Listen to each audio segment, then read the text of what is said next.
안녕하세요. 바닥부터 시작하는 찐기미입니다. 최근에 코로나 사태로 세계 경제가 침체기로 들어섰습니다. 그래서 이때 투자를 해야 된다 라고 생각하시면서 주식시장에 뛰어드는 분들이 참 많아졌습니다. 근데 어떻게 시작해야 하는지, 무엇을 공부해야 하는지, 아니면 또 어디에 투자해야 하는지 모르시는 분들이 꽤 많을 텐데요. 이번 기회에 저와 같이 투자에 대해 완전 바닥부터 공부하고 같이 성장해 나갔으면 좋겠습니다.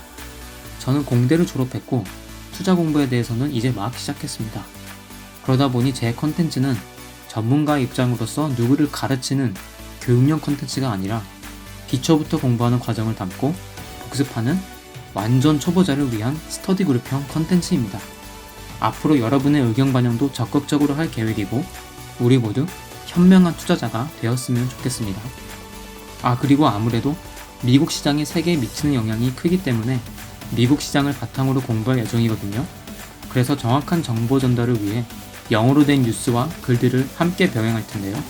혹시나 여기서 자주 등장할 영어가 불편하시더라도 이 기회에 영어 공부도 같이 하면 되겠다 라고 생각하시고 미리 양해 부탁드리겠습니다. 자, 그러면 우리 함께 시작해볼까요? 여러분, 투자가 뭐라고 생각하세요? 되게 거창한 것 같죠? 일단 투자 공부를 한다고 시작은 했는데 투자의 근본적인 뜻을 모르면 안 되잖아요. 그래서 오늘은 간단하게 투자를 둘러싸고 있는 의미들을 한번 알아볼게요. 첫 번째로 투자를 한다 라는 말이 대체 어떤 의미를 담고 있을까요? 저는 투자가 긍정적인 결과를 얻기 위해 어떠한 특정한 곳에 자원을 쓰는 것이라고 생각합니다. 예를 들어 볼게요. 지금 여러분들이 제 채널에 들어와서 유튜브를 보고 계시는 행위, 이것도 투자입니다. 지식이라는 긍정적인 결과를 얻기 위해 제 채널이라는 곳에 시간이라는 여러분의 자원을 쓰시고 계신 거예요.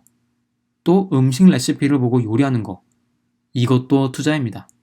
맛있는 음식이라는 긍정적인 결과를 얻기 위해 레시피라는 곳에 시간과 정성이라는 자원을 쓰시는 거죠.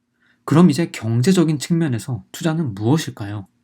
바로 금전적 이익을 얻기 위해 금융상품에 돈을 쓰는 것이라고 생각하면 되겠네요. 근데 이건 어디까지나 제 개인적인 견해였기 때문에 투자 전문 사이트에서는 어떻게 정의했는지 한번 비교해 보도록 하겠습니다. 지금 보시는 사진은 인베스토피디아라는 미국 최대의 투자 정보 웹사이트에서 가져왔는데요. 소득 또는 수익 창출을 위해 돈과 같은 자원을 배분하는 행위라고 해석하면 되겠습니다. 되게 비슷하죠? 참고로 이 인베스토피디아라는 웹사이트는 앞으로 제가 자주 사용하면서 공부할 건데요. 혹시 여유가 되시는 분들은 한번 들어가 보셔서 어떤 정보들이 있는지 둘러보는 것도 추천드립니다. 자, 그러면 투자의 뜻을 알아봤으니 이제 두 번째로 투자하는 이유를 한번 짚고 넘어가 보죠. 이유가 뚜렷해야 투자하려는 의지도 높아지겠죠? 방금 금전적 이익을 얻기 위해 돈을 쓴다고 했는데 그럼 이유는 당연히 돈을 얻기 위해서 아니야? 라고 생각하시는 분들 반만 맞았습니다.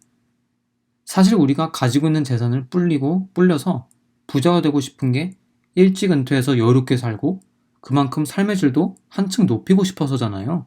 이것이 일반적으로 사람들이 생각하는 투자하는 이유인데 이것 말고도 한 가지 더 짚고 넘어가야 할 이유가 있습니다.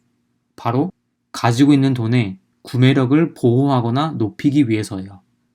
이게 무슨 말이냐 하시는 분들 혹시 물가 상승률이라고 들어보셨나요? 뉴스나 신문에서 간혹 올해 물가 상승률 몇 퍼센트 예상, 몇 퍼센트였다 라는 기사를 한 번쯤은 보셨을 거예요. 물가 상승률은 말 그대로 물가가 매년 몇 퍼센트씩 증가한다는 뜻입니다. 지금 보이시는 건 우리나라 통계청에서 2019년 말에 발표한 소비자 물가 상승률 그래프인데요. 최근 10년간 평균 소비자 물가 상승률을 계산하면 1.72%가 나옵니다. 그럼 내년 물가 상승률을 대략 1.5%라고 예상을 하고 다음 시나리오를 한번 볼게요. 매주 마트에서 10만원어치 장을 보는 한 부부가 있다고 치겠습니다. 그리고 이 부부는 매번 장 보러 갈 때마다 같은 물품들만 산다고 또 가정을 할게요. 그러면 내년에 이 부부가 장 보러 갈 때 똑같은 물품들을 산다고 쳐도 내야 할 가격은 물가 상승률 1.5% 때문에 10만 1,500원이 됩니다. 참고로 여기서 시나리오를 최대한 간단하게 설명하기 위해서 식료품이 마트에 오기까지 드는 기타 비용의 물가 상승은 고려하지 않았습니다. 단순히 소비자가 식료품을 사는 가격만 1.5% 오른 걸 설명한 거예요. 그럼 이 부분은 올해 10만 원으로 모든 물품들을 살 수 있었지만 내년에는 똑같은 10만 원으로 같은 물품들을 다 못 사고 사실상 98.5% 어치만 살 수 있게 되는 겁니다. 내년에 같은 10만 원에 대한 구매력이 떨어진 거예요. 그래서 올해와 내년의 물가 차이를 극복하기 위해 투자를 해야 하고 물가 상승률과 비슷하거나 더 높은 수익률이 필요한 거예요. 이것이 구매력을 보호하거나 높인다는 뜻입니다. 이해하셨나요? 자, 투자의 뜻도 알아봤고 투자의 이유도 알아봤습니다. 그러면 대체 어디에 투자를 해야 할까요? 그래서 이제 마지막으로 투자의 종류를 한번 알아보려고 합니다. 여러분은 어떠신지 모르겠는데 저는 예전에 투자를 생각하면 주식이 제일 먼저 떠올랐고 그 다음에 떠올랐던 게 부동산이었어요. 보통 이 두 개가 언론에 제일 많이 언급이 되잖아요. 근데 사실 알고 보면 투자의 종류는 훨씬 많습니다. 주식, 채권, 펀드, 은행 상품들, 옵션, 연금보험, 은퇴연금 등등 정말 많은 종류들이 존재하고 심지어 그 안에서 더 세부적으로 나뉩니다. 예를 들어서 펀드 같은 경우 뮤추얼 펀드, 인덱스 펀드, ETF, 헤지 펀드 등등 말이죠. 자, 되게 복잡하고 어렵죠. 지금 당장 공부할 것은 아니니까 걱정하지는 마세요. 물론 나중에 저희가 투자에 대한 지식이 점점 쌓이면 그때는 다시 공부할 수도 있겠죠? 그러면 왜 다양한 투자의 종류를 알아야 할까요? 나는 그냥 주식 투자만 생각하고 있었는데 라고 생각하시는 분들, 다른 투자 상품들의 종류도 알아야 하는 이유를 말씀드릴게요. 예를 들기 위해 최근 뉴스를 한번 보겠습니다. 2020년 3월 17일, 나름 최근이죠.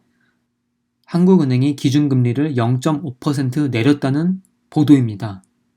기준금리는 간단하게 말해서 은행 예금이나 대출을 할 때 기준이 되는 금리입니다.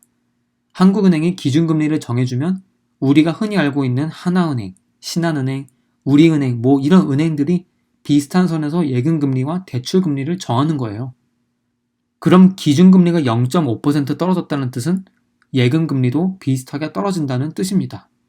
예금은 우리가 보통 은행에 돈을 맡기고 그 돈에 대한 이자를 1년에 몇 %씩 받는다는 뜻인데 기준금리가 떨어지고 예금금리도 같이 떨어지면 우리는 많은 이자를 받을 수가 없겠죠. 그러면 은행 예금에 굳이 돈을 넣어놓을 필요가 없어지게 되는 겁니다. 한마디로 경제 상황에 따라서 우리는 어떤 투자 상품에 투자를 하는 것이 가장 좋은 전략인지 파악할 필요가 있는 겁니다. 그래서 투자 상품의 종류를 아는 것이 중요해요.